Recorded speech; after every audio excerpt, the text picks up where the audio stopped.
On July 1, 2014, his post on Facebook caught my attention. This was what he said, quote, "Just done successfully endoscopic skull base with neurosurgical colleague Biodun Ogungbo in Abuja Federal Capital Territory, negating the need to go abroad for surgery. Professionally fulfilling, some progress on one front." End of quote. Well, hello and welcome. This is 60 Minutes with me, Angela Ajetumobi. Thank you for joining me on the program today. Now, my host is the designer of something called the Addenbrooke's OWA Grommet. It's a tiny ventilation tube for the treatment of middle ear disease, also known as glue ear. He's a consultant ENT surgeon, that's ear, nose and throat surgeon, and neuro-otologist with the Queen's University Teaching Hospital, Romford, that's in the United Kingdom. He's also a consultant ENT surgeon and lecturer at Lagos State University Teaching Hospital, that's in Lagos, the southwest region of Nigeria. His experience comes from having practiced medicine across 3 continents. That also goes to say that he's a specialist in pediatric surgery, including otolaryngology and pediatric medicine and ENT. He's a fellow of the Royal College of Surgeons in Edinburgh and England, a member of the British Association of Otolaryngologists and Neck and Head Surgeons. His research interests include hearing and vestibular rehabilitation.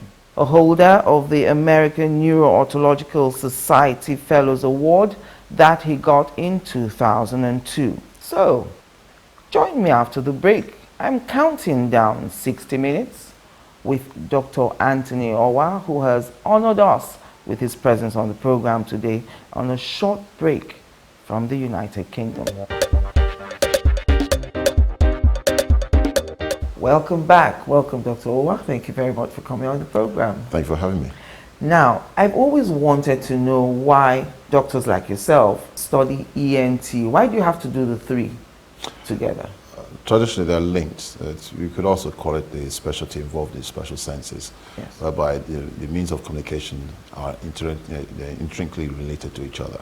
It's only recently where you have specialization within the specialty, but ENT in general would cover diseases that involve the ears. Ear disease can relate to nasal disease, and these all can be combined with throat disease. And when you communicate, you hear, sometimes you use a special sense of smell, and also you have speech. The nose can affect your speech quality, and you also need to be well acquainted with these conditions in order to be able to effectively treat your patients. So it's always been combined traditionally as one specialty, Yes. although, like I said, more recently it's been broken up into different specialties, and within that specialty you have the ear, nose and throat, you have a bit of skull-based surgery, which I also have some degree of expertise in, and then you also have other areas that are linked with ENT. That post of July 1, where you talked about endoscopic skull base with your colleague Biodun Ogungbo in Abuja, you said negated the need to go abroad for surgery. So tell us about the condition that would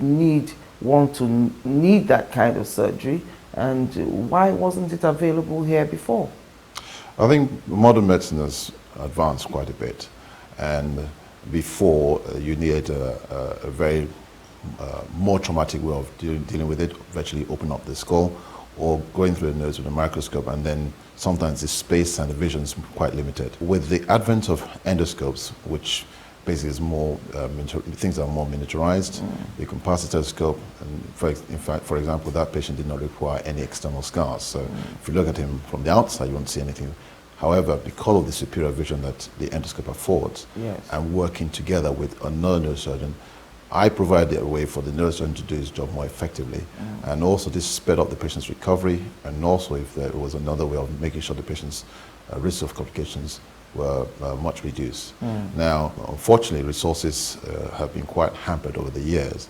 So we have limited number of endoscopes, limited number of experience with endoscope for doing these technical procedures. And Immediately, my colleague Bjorn Gumbo, who relocated about 3-4 years ago, heard I was coming to do a sabbatical in Lagos. Yes. He virtually hijacked me, so I brought my kit across to Abuja, and we saw the patient and reviewed the patient, and we thought it was something we could do locally for him rather than him having to leave his family and undertake extra expense to go abroad, and he's going to have his follow-up here. So everything was really worked in the patient's favor. Okay, so are you training people, though, to be able to do that kind of surgery? Well, I am. I mean, I have to be very grateful to the state establishment, headed by the state governor, Governor Fashola, and also the State Commissioner for Health and the administration within the LASUT, giving me the creating an enabling environment for me to actually try and teach the local surgeons and their trainees how to perform this type of surgery. It takes a while, it takes a lot of commitment, and also takes a lot of investment. So I am actively involved in teaching them. And even hitherto, as you mentioned in your introduction, I've been involved with, along with my colleagues here, in teaching endoscopic sinus surgery, amongst other things. You talked about coming in with your kit. So obviously, to be able to do that kind of surgery, there's some specialized equipment that's needed. Do we have it here now? There was a reason why I had to bring my own kit. Okay. It wasn't available locally, and most of the things that you'd require wasn't going to be around, and there's hardly any point me starting halfway through and then thinking something's missing and then going back again. And I've had previous experience whereby certain things I had to make do with, so I decided best come prepared. So that's about, what was the surgery correcting? Patient had, without revealing patient's details confidentially, the patient had anomaly whereby there was a collection of fluid within the brain, and it was pressing on other structures affecting his vision. So we, myself and the neurosurgeon, were able to remove the lesion, and within a short while the patient's vision started to improve. It's really turned out very well for the patient, and that escaped him having to require open surgery to remove the lesion that was there. Just listening to you, that really seems like a specialized area of medicine that no one, including myself, would think we had the capability or the capacity to detect something as specialized as that. So we do have capacity here. We have had certainly there's been an improvement in the diagnostic pickup rate. Why? Because there's more widely available CT scans commercially, as well as MRI scans. And there's also readiness to use them. And nowadays I get calls from my colleague in Abuja, see if I could help him with some skull-based cases, since he knows I do them, I used to do them in the UK. He's asked, we discuss on the phone, and when it's appropriate, I go there and do the operation with him. I think the diagnostic pickup rate has improved. Certainly requires more experience in terms of interpreting them and also treating them. But our pickup rate is much better. Hitherto, some patients would have to go abroad for an MRI scan or a CT scan for them to have a diagnosis made. And they also, wherever they went, talking from experience, seeing some cases, they were not always getting the care that they should be getting, even when they went off to the Far East or the Middle East to get assessed. And now with the scans and the readiness to use them, people have actually had some scans sent to me, and some of my other colleagues get scans, and we can actually give an opinion without the patient leaving, and then they can decide what they're going to do. Some of them still go abroad for treatment. Some try making inquiries if it can be done locally. So what is skull-based surgery? Skull-based is that interface between the brain and the structures below the brain. Just below the brain you have the sinuses and you have the ear.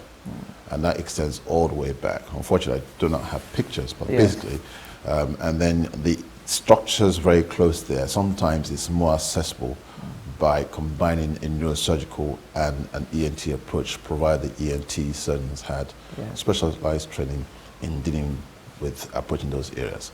So, for example, there are patients that have brain tumors, and we go through the ear to get at it, which means the surgeon doesn't have to cut through a lot of brain tissue, doesn't have to pull it around, and the patient actually has a faster recovery, and minimizes the risk of things like strokes and all that. Because the brain can be very sensitive, Yeah. and there's some areas of the brain that can be sacrificed. Some places have to be sacrificed, but everything has a consequence. But if you have, for example, a patient with a brain tumor which has already caused a patient to be deaf, Yes. the effects of further deafness is negligible. And all you're looking to do is make sure that you are able to do the surgery, causing less problems for the patient. Okay. And that's where the skull base started to arise. Something that was generated in the States by the pioneer of skull base, William House, in the States pioneered that type of surgery, and it's blossomed since then. And even nowadays, there's more tendency to use an endoscopic approach anteriorly, that's through the front, Yes. going back to the pituitary gland, which is also in the front, and also the structures around the brainstem to deal with tumors around that site. And you said something that some senses can be sacrificed. You used the example of a deaf person, for Yes. instance.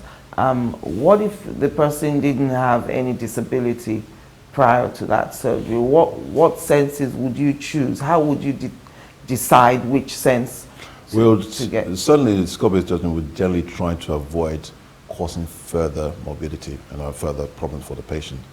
And more often, if you have tumors and things around that structures, those structures are already involved. Yes. For example, there's certain kind of growths that will affect the voice already. The patient's already hoarse, and all you're trying to do is remove the tumor without causing further swallowing problems. The patient may well have that, and then you can have restorative procedures to try and improve the voice or improve the swallow.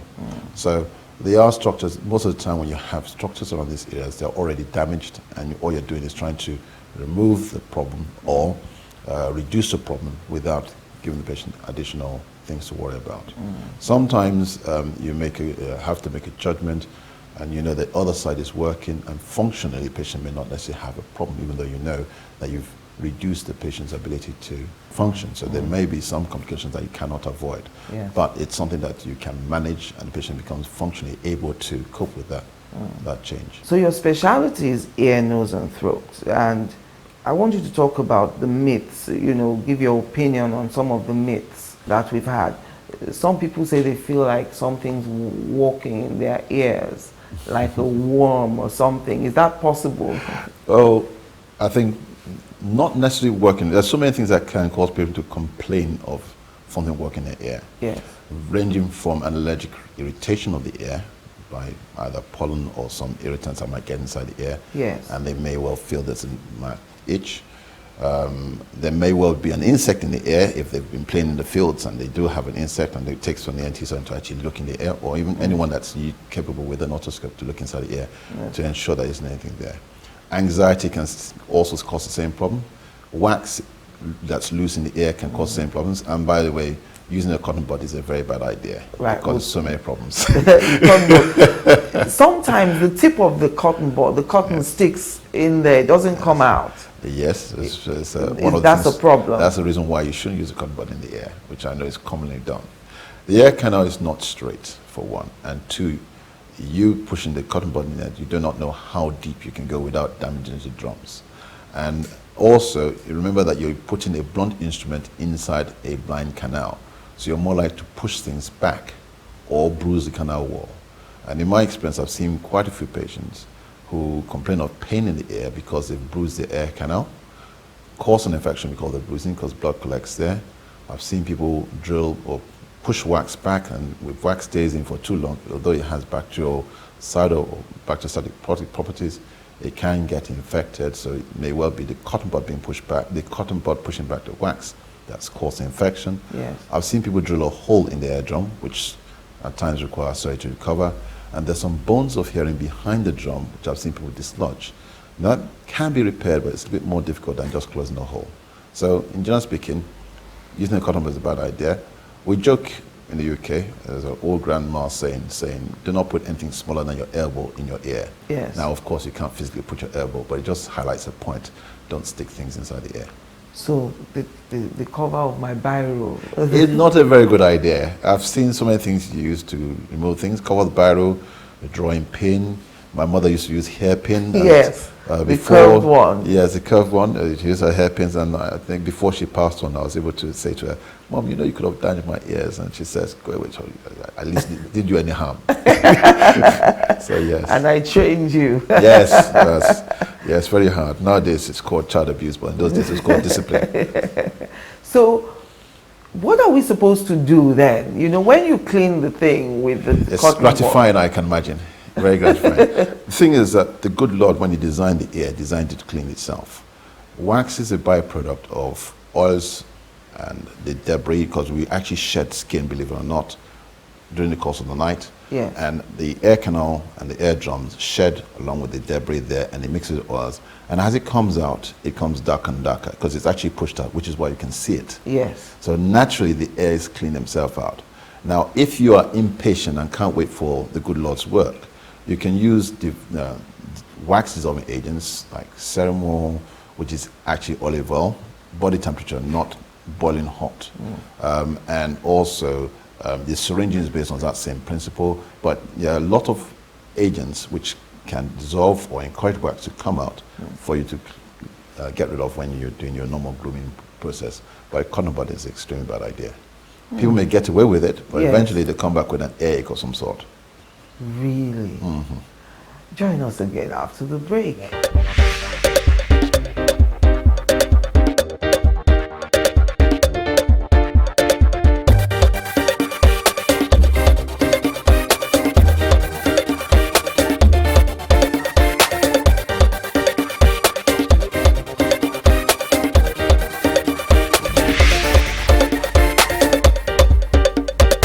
Welcome back. If you've just joined us, it's 60 Minutes with me, Angela Ajitumobi. On my hot seat today, Dr. Anthony Owa is an ear, nose, and throat specialist. Well, in my hands, doctor, I have a pack of cotton buds. I'm very sad to have to throw this away. And I'm just looking at the side. Do not introduce into the conduits of the ears or the nose. I mean, it's written there in French, but that's what it says. Yes. So even the manufacturers of cotton buds know that it's not meant to be put into the ears. Yes. So, And that's a disclaimer. So if you damage your ears or your nose from Yes. using the cotton buds, you cannot sue them.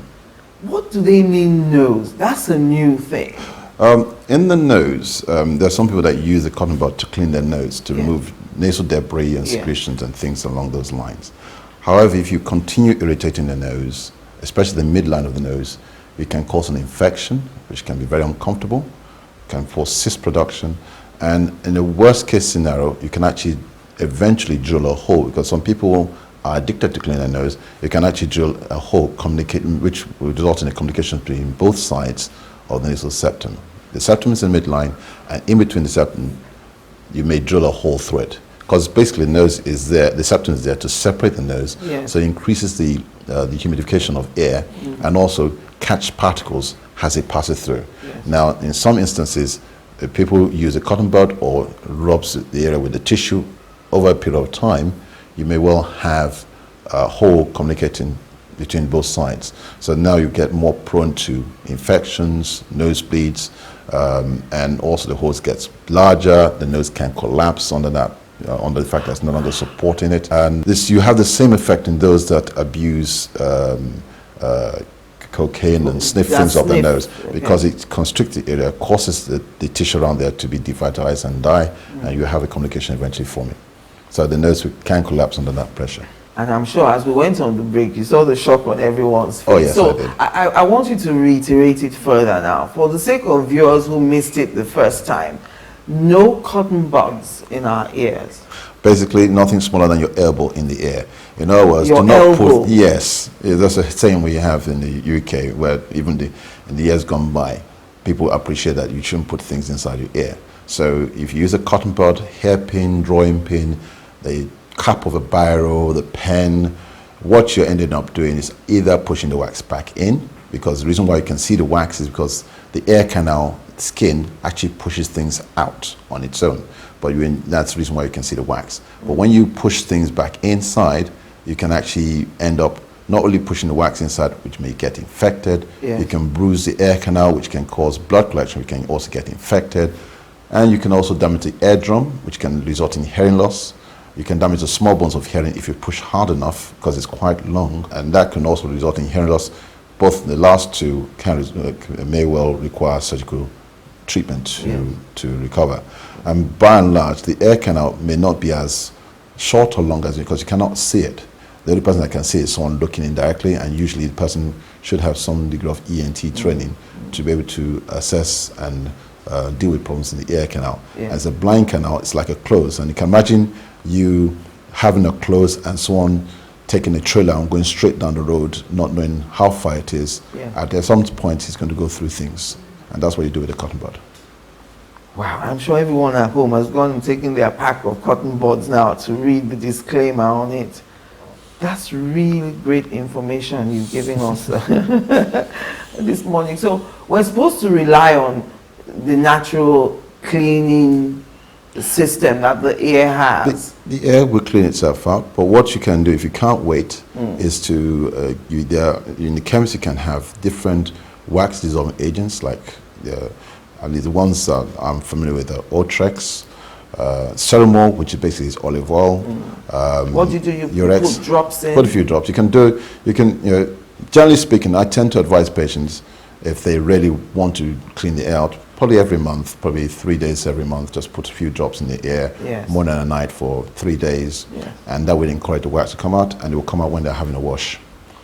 So it will come out there. Sometimes you can clean the outside with a towel. Yes. Well, when you say the outside, just that's the outside where there. the finger can touch. Around that side. You can clean the outside with a towel, and sometimes you actually see a brownish marking. That's actually wax that's worked its way out. That you see when you wipe on the ear, because that's not skin. Dried blackish stuff sometimes. Blackish stuff, because as it comes out, it gets darker. As it gets oxidized, the wax starts getting darker and darker.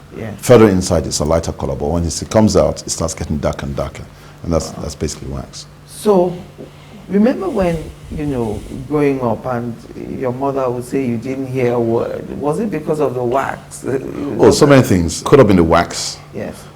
Which she may or may not have contributed to it, because when I was younger, I used to play with plasticine then, and you can imagine plasticine, when you push and push on it, it gets impacted. So you can imagine pushing something that's soft into a blind canal, eventually become into a block and block the ear canal. So it could have been that's caused the hearing loss.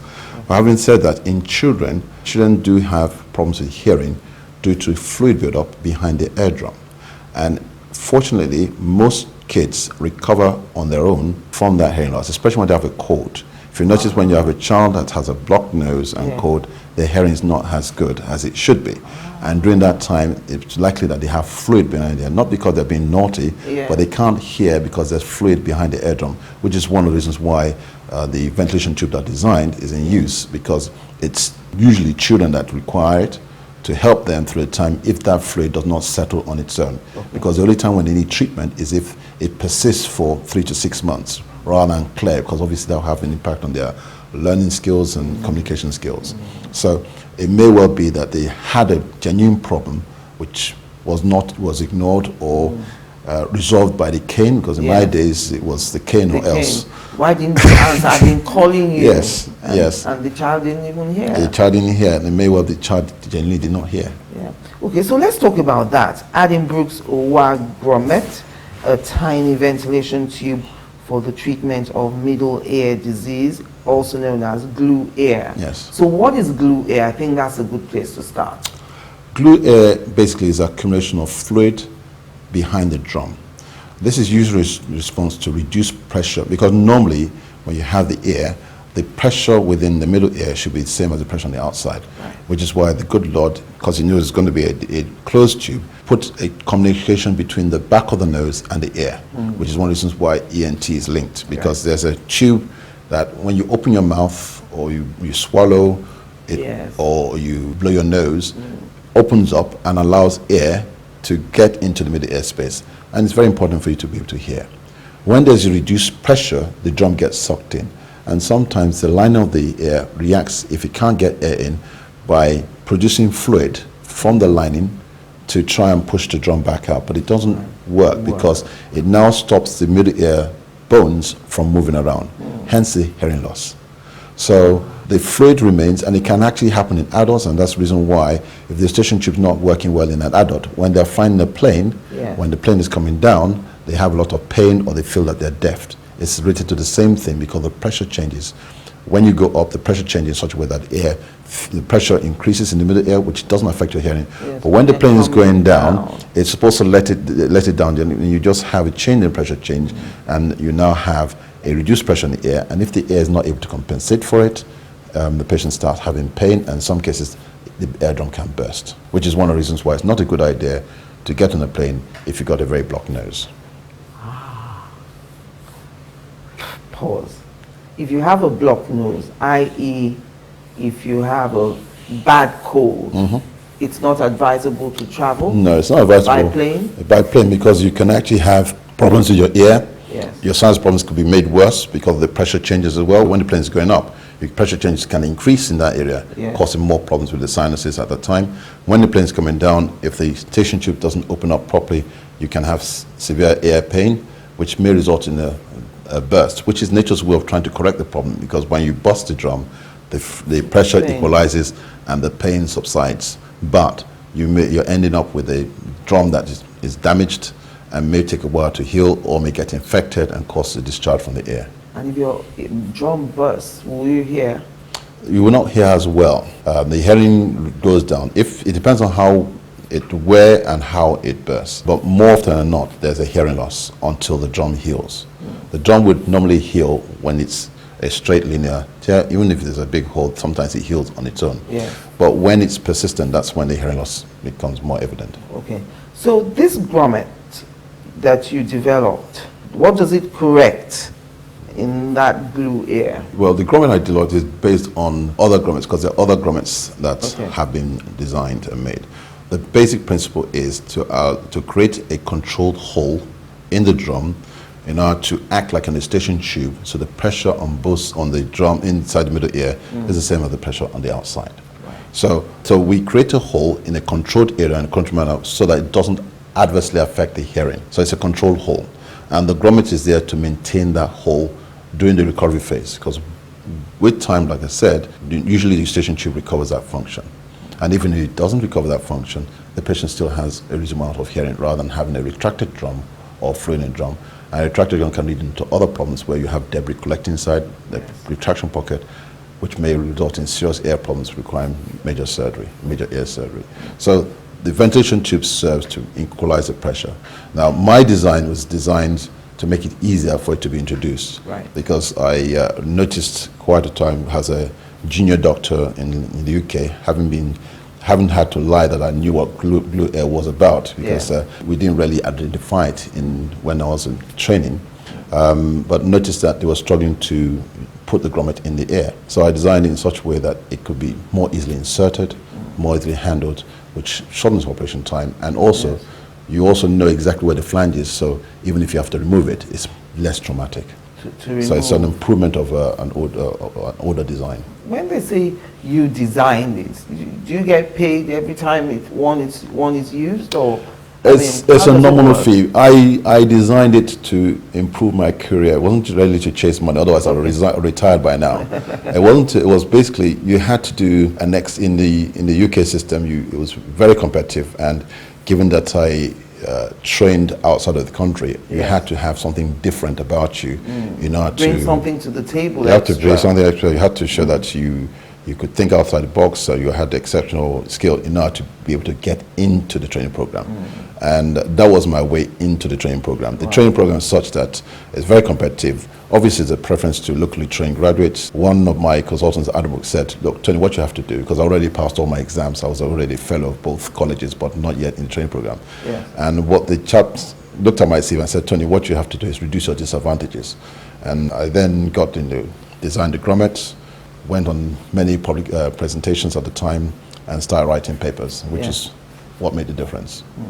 So you didn't see, I'm thinking of a picture where if you could have seen this as possibly racism, not being accepted really into the training, but you didn't see that as an adversity. You found a way around it. Well, just as we have tribalism here. I had the mindset then that yes, it exists, but you should not use an excuse not to do your best. Yes.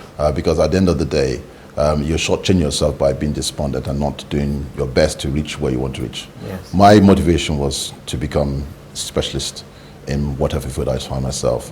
And I left at the time because most of the people that could teach very well Yes. had gone on the Andrew train to Saudi Arabia to earn a living. Yes. So there was no way out. You had to seek that training. Yes. All right. So we're talking about training now.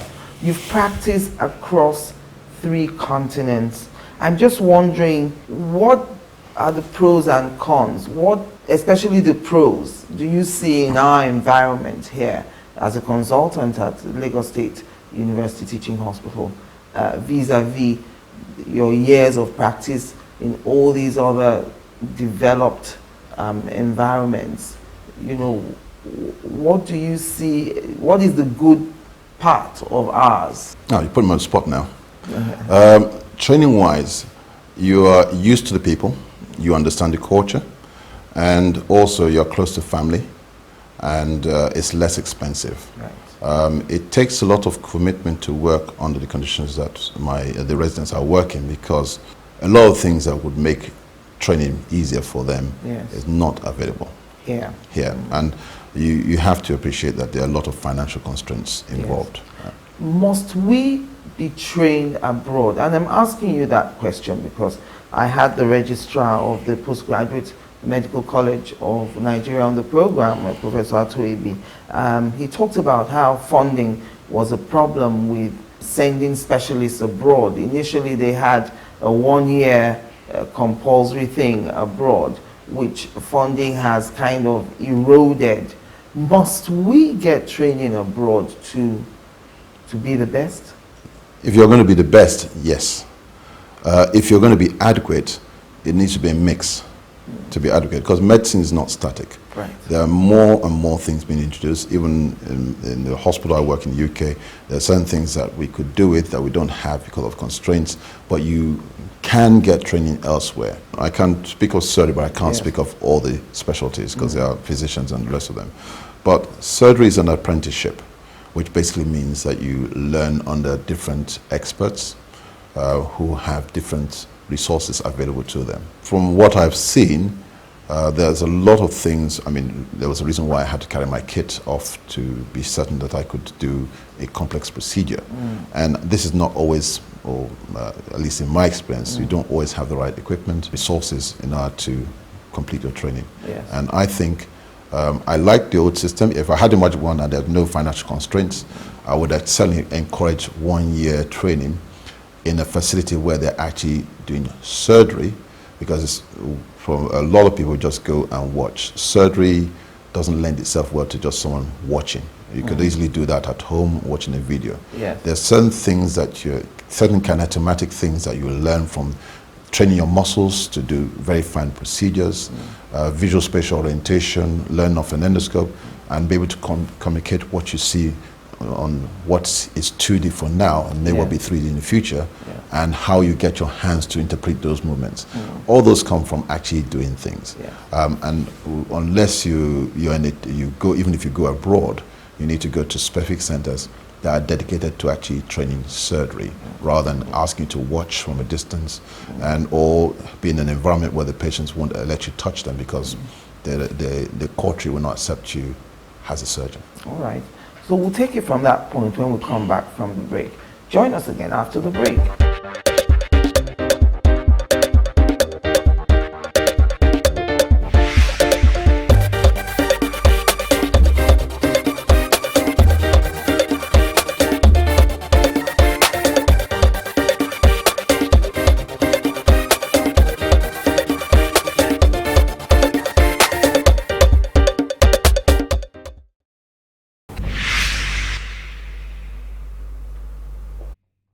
Welcome back. My concluding moments now with specialist in ear, nose and throat surgery, Dr. Anthony Owa.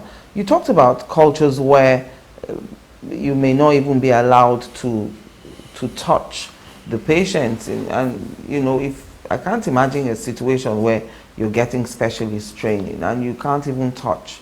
Wouldn't touch be one of the essential parts of specialist training? There are some communities that feel that the darker you are, the more inferior you are, particularly as you go towards the eastern part of the world. They have various systems there in place which forbids someone that's come from a lower sect from interacting with a different sect. And in those communities, if you're coming from Africa, they may well have objections where you examine them. Some may be more profound in that I have had once upon a time during my training program, one person asking me if the black ear was the same as a white ear. And unfortunately for the person, I was the senior registrar at the time, so I quite promptly asked him to go and see a junior doctor, and I don't think he made that mistake again. Did you laugh? I couldn't possibly comment. But you also have environments. And I'm sorry to interrupt. Yes. He really meant it. Yes, he meant it. He meant the question. He meant the question, but sometimes you learn to be diplomatic in how you respond. Yes. And also with medicine, you know that it's a contract. I agree to treat you because you want me to treat you, and vice versa. I give you permission to treat me, and then you treat me accordingly. So it's a two-way contract. And where there's a breaching contract, I don't breach it. I just say, if you're not happy with me treating you, I'm more than happy for someone else to treat you. Some people say the bigger the hospital, the better the specialist training will be, because you will see more patients with various kinds of presentations. It's the quality that matters rather than the quantity. Right. Quantity helps in you doing repeated movements all the time so your muscle gets trained. But if you're not properly trained in the first place, you learn bad habits. Yes. So it's a quantity. I mean, whilst I was in the States, the ear surgeon and skull surgeon I worked with in my fellowship year, he had a particularly pragmatic view about how he approached the middle ear, because he says, if you do something consistently well, you get constantly good results. Yes. So he had a structured way of opening ears, which enlightened my training. Now, even if I hadn't taken the sacrifice to go off to the United States for a full year without pay, I may add, to go for specialist training. You weren't paid for the 1 year? No, I wasn't paid for 1 year. I was licensed because I did American exams. Yes. But I just felt that sacrifice was well worth taking to get the skills that I needed to be effective in looking after my patients. So we took the time out to go there. And he had a structured approach, and which has remained with me every day. And I even teach it to my residents or my trainees when they come through me. Yes. And they have a consistent way of opening the ear, approaching the ear, which works, and it's easier if you have a structured way of teaching people to do things. And then when they become experts, they can modify it to suit their special orientation. And one thing I didn't mention, not only cultural objection to touching patients, some have legislation in place whereby they need to be assured that the person coming to see them is properly qualified to treat them. So you have the General Medical Council, and then refer to the Royal College of Surgeons for one, to see if you are properly trained enough to be seeing patients in their country. And they do have overseas training programs. The colleges in the UK do have overseas training programs, which is usually occupied by graduates from India and the Southeast continent. And they have they have specific centers where they spend a year to learn their surgery, learn the new techniques that they want to learn, and then they go back. You told us something really important now, that beyond watching surgeries, if you're not actually doing the practical work, it's not the same. It's not the same. Well, there's a surgical saying see one, do one, and teach one. So what that's emphasizing the fact that you see how the surgeon does it, you study how he handles his hands, how he looks at it, how he approaches, how he does every single step. Then you try to mimic what he has done. And sometimes there's some subtle movements that you may not pick up unless you've done it. You're actually doing it yourself. Because some surgeons have a tremor, or most surgeons have a tremor. What's a tremor? Which handshake. Most surgeons have a tremor. Why? But it's just a natural thing for most people. They have a tremor. But there's certain maneuvers they do that all of a sudden you just see there's no tremor, because they've learned to adjust to the surgery. So if you're doing fine surgery, for example, you can't afford to have a tremor in a very fine space. Are you so serious? What you do, you learn definite techniques to control your movement. So it's all controlled. And if you're looking at it on the screen, all you see is the controlled movements. But you don't actually see the sort of things that the surgeon is doing to control it. And those are kind of things that you only learn if you actually do it. Doing it. Yes. And that, the more fine the procedure, more technically demanding the procedure, the more you need to pick up those skills. So I shouldn't be worried if I'm going into surgery and my surgeon has a tremor. No, you shouldn't, because most of the time they've trained to adapt to that tremor, so their hands are very still at the time of surgery. Yes. So through the untrained eye, you actually see the surgeon performing wonderful surgery, but you don't know how much practice has gone into him being able to achieve that particular surgical procedure. All right. Is it true that for someone like you, for instance, who's an ENT surgeon, is there a certain number of procedures you must have done of all the different kinds of surgeries available in your area? Yes and no. There are certain things you could consider to be generic. So the generic movements that we do with certain procedures. And when I explain to residents, the reason why I make them do a tonsil in a particular way is that I'm preparing you to do ear surgery, because those fine hand movements are required to do it in that way. The various tissue dissection, which is universal within any aspect of surgery, learn to actually be able to define the tissue and stick to the tissue, is a skill that cuts across all aspects of surgery. Okay. So certain surgical procedures are basic and generic. And then when you start going to the final procedures, there are a certain amount that you can do in order to acquire those skills, but it doesn't have to be thousands. You just learn to do them well. And you need to do them regularly in order to keep those skills there. But there are generic skills and there are specialized skills that you learn. And the numbers depend on how good your hands, the level of experience, your muscular, the way your hands have been trained to work. And like I said earlier, surgery is an apprenticeship. Some people can pick up things just like that. And most experienced surgeons can actually pick out a trainee from just making stitching a wound. You can tell if the trainee is going to be good at anything, because basically it's a hand-eye coordination skills that you're looking at. And you know the ones that you have to keep a close eye on, and the ones that you can say, oh, all right, just keep on going. And also their attitude, because if I see a resident that is getting into trouble and I can see him getting into trouble and he's not calling for help, the next time he's not going to be touching the patient without me. Really? Because you've got to know your limits. You know, if he doesn't know his limits, then he's dangerous. And you tell him so. And in the UK, there are times when I say, stop. If he doesn't stop, he's not going to do another surgery again, because I know what he's doing that's wrong, and he's not prepared to be trained or learn when to stop or know that he has to stop, then you have a potential loose cannon in your hands. So there are certain things you do. You don't have to see a trainee do hundreds of surgery before you know that he's not good enough. So it varies. You've spoken now about tonsillitis, and you know, I've come across situations where people go to these malams in the market and they do something to their throat. Is it the same thing? Local competitors. Yes, your local competitors. Without being derogatory, yes. And interesting enough, I think they're doing it for snoring. And what they cut is the uvula. Now, oddly enough, we do a refined form of that surgery for snoring patients. However, it's controlled, because if they do it in the streets and you can't stop the bleeding, you can imagine the effects of bleeding not being stopped.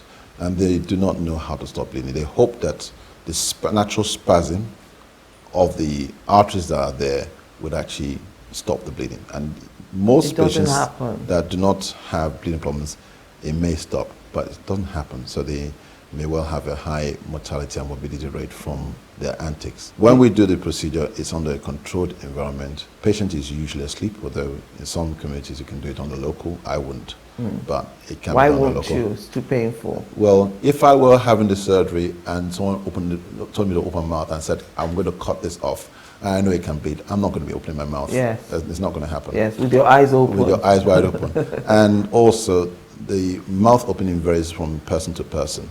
Some people have a type of mouth that can open widely and can easily see it, and some people don't. So it depends. Everything depends on patient selection. So in general terms, what an ENT surgeon would do is, under a controlled environment, You may well cut it off, reshape the palate, and then stop the bleeding in a controlled fashion, and the patient is able to go home. And stop snoring. And stop snoring for most cases, but then you have to carefully select them, because with every single surgical procedure, there's a success rate and a failure rate. So it's not the tonsils those people remove? Not the tonsils, it's the uvula. The tonsils are completely different. We do sometimes remove the tonsils for snoring patients if we feel that it's blocking the breathing, and that's typically more typical in children. So we do take out tonsils sometimes for, not necessarily for snoring per se, but because the airway blocks off at night. So it's what something we call obstructive sleep apnea. And what it is, the tonsils and the adenoids are grown so large that when the child lies on the back or when they sleep at night, it just closes off the airway. So they may snore for a while, and then all of a sudden you hear them making choking sounds.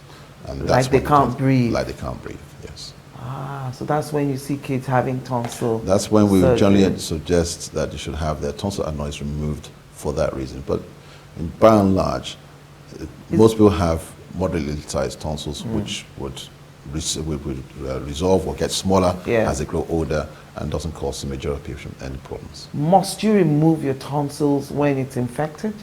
No, I still got mine. But if it's infected, it usually goes with antibiotics. But if you have recurrent infections, say up to about 6 times in a year over a prolonged period of time, then in order to stop having tonsillitis, then it's advised to have your tonsils for that reason. But the good Lord must have put them there for a reason. Yes, just like so many things are there for a reason, but you have other lymphoid tissue which will adequately protect you. Generally what we would say was avoid pubic course for a week or 2, and you're as good as new without the sore throat, without the tonsillitis, because you can still have sore throats due to other reasons. Like what? You can have a sore voice if you're using your voice a lot and you don't lubricate your voice, and those that show in your line of work, sometimes you have a sore throat. It's mainly because the throat has become dry, the voice becomes hoarse, and you can have a sore throat due to that. You have other medical problems that can cause sore throat. Patients with leukemia, for example, if you have a low white cell count, that can give you a sore throat. So many things can give you a sore throat. So when you have a sore throat and you go to hospital, there are many things they're thinking about. It's not just a sore throat. Not just a sore throat. What do you mean lubricate your throat? How do you do that? Drink water. A lot of water. Avoid caffeine-containing drinks. No coffee, no tea? Coffee, tea, Coca-Cola has a large amount of caffeine. Fanta has caffeine. In fact, Fanta has caffeine? It does have caffeine. Things like the lemonades don't. So about the only carbonated drink without caffeine in it. But there are a lot of the drinks. Like bitter lemon, does that have? I don't think it has. Peppery things can dry your throat because it's irritant, and you can actually have it. So I wouldn't advise when you're going next program, have a peppery food before you start the program. Otherwise, your voice quality might change. Are you serious? You just might be right there. Okay, so in closing now, are there any tips for preventive care? How can we prevent certain things from happening? Well, the problem with the question you ask is that ENT is very, very vast. Although the structures look small, but there are a lot of things that can affect it. And imagine that it's a cumulative, it deals with most of the sense of communication. Hearing, your sense of smell, appreciation of food, your voice production, breathing is also related to, you have patients with rhinitis, allergic rhinitis, which is increasing in incidence. Patients with polyps, increasing polyps. So there are a lot of things that ENT is involved in. But generally speaking, from today's discussion, for your ears, do not use a cotton bud. Either you allow nature to take its course. Engine oil. Olive oil, not engine oil. Okay. You won't have engine oil in your ear because someone might light a match nearby. Kerosene, methylated spirit. No, olive oil, and most of our olive oil is readily available in our community. Just a few drops, not even a bucket load, just a few drops. Into the ear. Into the ear canal will actually make it easier for the wax to come out on its own. In terms of your voice, avoid excessive voice use. If you are a politician going on a rally, you're a presenter, even a church person going to be a sermon, I advise you to drink water, lots of water to keep the throat well lubricated. Don't rush your speech. If you speak quickly, slow down. Or what I tell patients that do have problems on the vocal cords is where you would have nagged at your husband with 50 words, just reduce it to 5. And usually you see the husband very delighted that he said, do not nag. So you say excessive speaking. So it is advisable to have quiet moments when you don't speak in a day? Sometimes it does, because it gives the voice time to recover. But even then, if you need to use your voice, you can drink water, avoid coffee, tea, avoid smoky environments, avoid peppery food. If you're a patient that have acid reflux or regurgitation, you need to have treatment for that, or be on reflux treatment for that, so that the reflux content, which can even happen at night while you sleep, doesn't go and irritate the voice adversely and cause problems with speech production. And if you have a voice problem, it's always advised to see the ENT surgeon first, rather than leave a potential lesion on the vocal cords to fester and cause problems. And after he's assessed it, then you start looking further down to see if the patient has reflux disease, which may not necessarily, but they must have that assessment, because reflux disease may well open the door to maybe be caused by other things as well. So it's a complete package. Medicine is a complete package, because remember, the human body is very complex. So if anyone's watching now who experiences voice change, I would say a patient, if it's a persistent voice change which goes on for more than 3 weeks, you need to have someone look at your vocal cords to make sure there's no sinister thing like a cancer on the vocal cord, especially if the person is a smoker or drinks the high spirits like whiskey or brandy on a regular basis. And once the ENT surgeon has given the all clear, then he has to look at other causes, which may well be reflux disease. And that's another specialty entirely. I'm sure, Dr. Owa, you're going to get many people calling you.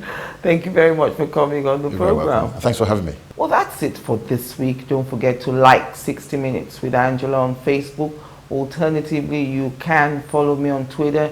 You also can watch this program on our YouTube channel. That's youtube.com/TEDTV60. I'm Angela Ajitomobi.